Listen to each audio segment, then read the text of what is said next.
Bonjour, dans cette vidéo, je vous propose de retrouver ensemble les formules associées à la loi binomiale. On jette un dé 3 fois de suite et on se demande la probabilité de n'obtenir aucun 6.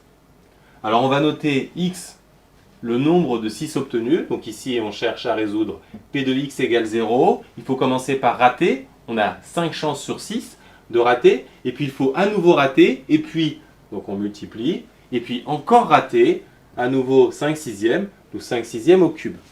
Ce résultat se retrouve très facilement avec un arbre où on note 6 et ne pas faire 6, 6 barres et les probabilités associées. À présent, probabilité d'obtenir exactement un 6. Alors, on cherche ici p de x égale 1. Il faut commencer par réussir, une chance sur 6, et puis on rate, et on rate à nouveau. Donc on obtient 1 sixième fois 5 sixièmes au carré.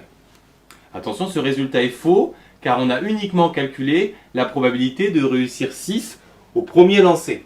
On peut également le réussir au deuxième lancer ou au troisième lancer. On peut noter que dans les trois cas, on obtient le même résultat.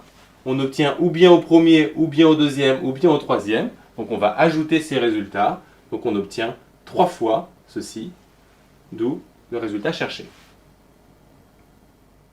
Ici, je ne m'intéresse pas aux résultats numériques, car mon but, c'est de reconstruire la loi binomiale. D'autre part, il est très intéressant de savoir qu'on peut retrouver ce 3 en comptant le nombre de chemins qui me permettent d'obtenir un 6. Il y en a un ici, également un là, et enfin un dernier ici, donc il y en a bien 3. À présent, on se demande quelle est la probabilité d'obtenir exactement 2 6. On suit la même démarche. Il faut commencer par réussir, réussir à nouveau, puis rater, mais il faut voir qu'il y a d'autres ordres possibles. On peut les obtenir en comptant le nombre de chemins dans l'arbre. Il y en a 3. Si on se demande maintenant la probabilité d'obtenir 3 6, aucune difficulté, il faut réussir, réussir et à nouveau réussir. Donc 1 sixième au cube. Enfin, la probabilité d'obtenir au moins 6. On pense automatiquement au contraire d'au moins 1 qui est aucun. Donc on va traduire p de x supérieur à 1 par 1 moins p de x égale 0. Et p de x égale 0, on l'a obtenu ici.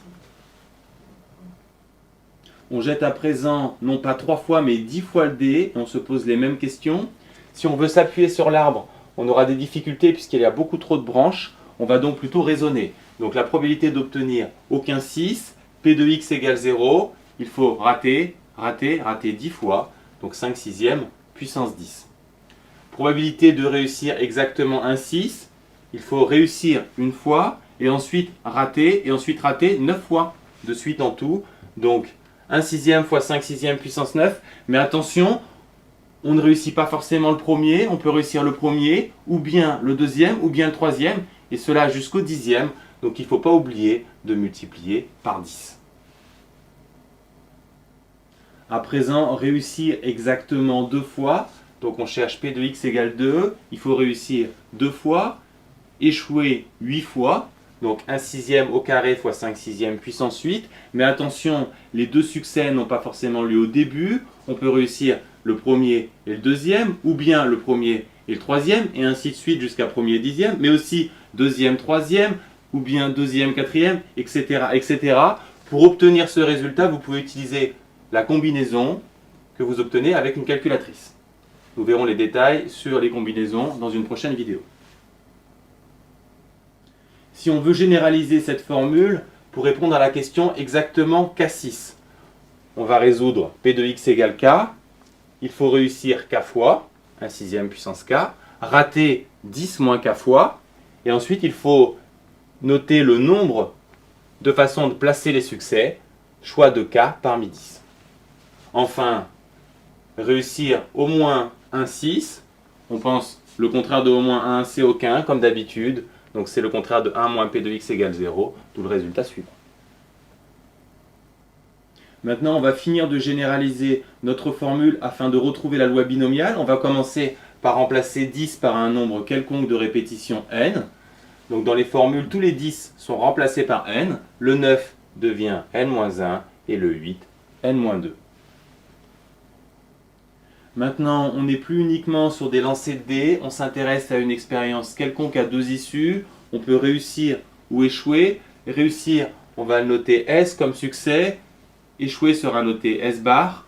Et la probabilité de réussir sera notée P. Donc, l'arbre représentant la situation sera équivalent, sauf que tous les 1 sixième seront remplacés par P et les 5 sixièmes par 1 moins P, ce qui sera également valable pour les formules. Par exemple, P de x égale 0, c'est-à-dire tout échoué, c'est échoué n fois de suite. Réussir exactement une fois, il faut réussir une fois, rater le reste du temps, mais ne pas oublier que ce n'est pas forcément le premier qu'on réussit, d'où le n. Réussir exactement 2 fois, il faut réussir 2 fois, échouer le reste du temps, mais il existe de nombreuses façons de placer les deux réussites, d'où la combinaison. Ceci nous permet d'obtenir la formule générale de la loi binomiale.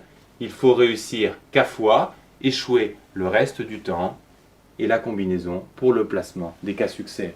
Enfin, réussir au moins une fois, c'est le contraire de tout rater, d'où la formule suivante.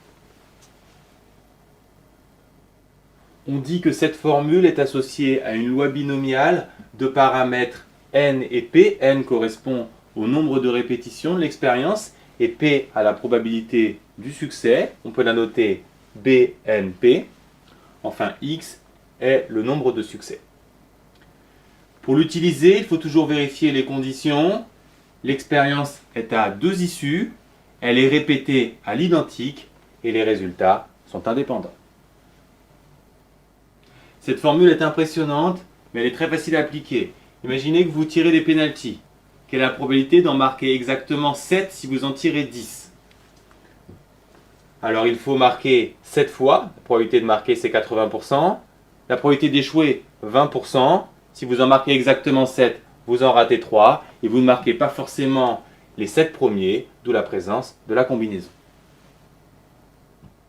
Enfin, très bonne nouvelle pour l'espérance, inutile de construire le tableau et de faire des calculs compliqués, il y a une formule très simple, d'ailleurs elle est intuitive, si vous tirez 10 pénaltys, vous pouvez espérer en marquer en moyenne 8, puisque vous en mettez 8 sur 10, ce qui correspond à 10 fois 0,8, autrement dit n fois p, c'est une formule à retenir, ainsi que la formule de la variance, qui est beaucoup plus rare et admise, mais néanmoins à connaître, tout comme la formule générale.